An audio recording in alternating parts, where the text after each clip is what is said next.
Welcome to a new exploration of global politics where today we delve into the intriguing concept of power. This elusive term, often thrown around in political discourse, is more than just a buzzword. It's the lifeblood of global politics, shaping the world as we know it. Imagine power as the capacity to influence, to steer the actions, beliefs, or conduct of others. It's like a hidden hand, guiding the decisions and actions of states and individuals alike. It's a force that can be exerted through various channels, be it through institutions or brute force, taking on either structural or discursive forms. Now, power isn't inherently good or evil. It's a tool, and like any tool, its morality is determined by the hands that wield it.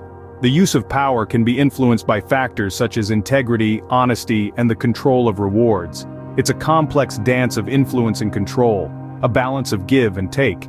And just as there are different tools for different jobs, power too comes in various forms. We categorize it as soft, hard, or smart power. Each of these types has its own unique characteristics, its own strengths and weaknesses, and its own role to play in the grand theater of global politics. Having understood the broad definition of power, let's explore its different types, starting with hard power. Hard power, a term often heard in political discussions, but what does it really mean? Well, let's dive right in. In the world of global politics, hard power refers to the use of military and economic means to influence the behavior of other political bodies. It's the stick to the carrot, the muscle behind the threats, the concrete actions that back up the words. Picture a chessboard. The queen, the most powerful piece on the board, represents hard power. She can move in any direction, take out any piece, and her presence alone can shift the balance of the game. Similarly, hard power can be exerted in several ways, the most common of which are military action and economic sanctions. Let's start with military action. This is perhaps the most visible and immediate form of hard power. It can range from a show of force, like a naval fleet sailing near disputed waters, to full-blown conflict and war. Think of notable instances such as the US-led wars in Iraq and Afghanistan. These are classic examples of hard power in action. Next, we have economic sanctions. These are punitive measures, often financial, taken against a country to force it into compliance. They can include trade embargoes, asset freezes, and tariffs. For instance, the sanctions imposed on Iran to deter its nuclear weapons program demonstrate how economic might can be wielded as a tool of hard power. But it's important to remember that hard power isn't just about brute force.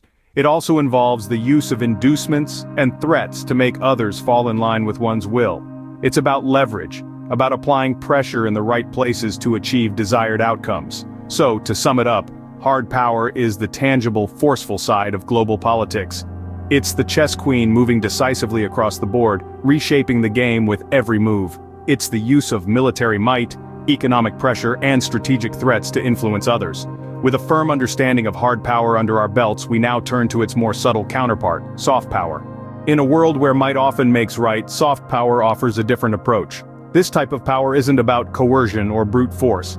Instead, it's about influencing others through appeal and attraction. Imagine it as the velvet glove around the iron fist of hard power. Soft power is about using the allure of culture, political values, and foreign policies to shape the preferences of others. It's about making others want what you want, not through force, but through attraction.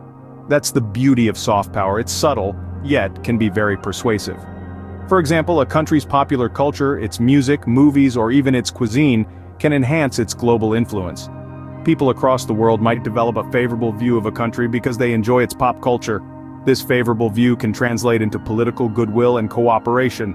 Political values also play a significant role in soft power. Democratic societies might attract others with their values of freedom, human rights, and equality. These values can make others aspire to emulate them, thereby extending their influence.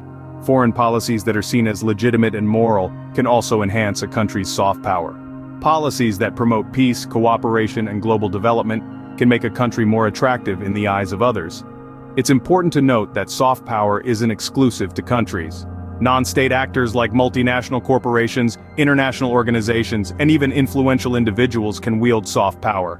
They can shape global opinions and preferences through their actions and values. But using soft power isn't always straightforward. It requires a strong reputation and a clear flow of information. And despite its appeal, it isn't always effective. It can take time to cultivate, and its effects can be hard to measure. Yet, in an interconnected world, the ability to win hearts and minds is more important than ever. Now that we've looked at hard and soft power, let's explore a strategy that combines elements of both. Enter smart power. Smart power, a strategic blend of hard and soft power, but how does it work in practice? In global politics, smart power is the diplomatic equivalent of having your cake and eating it too.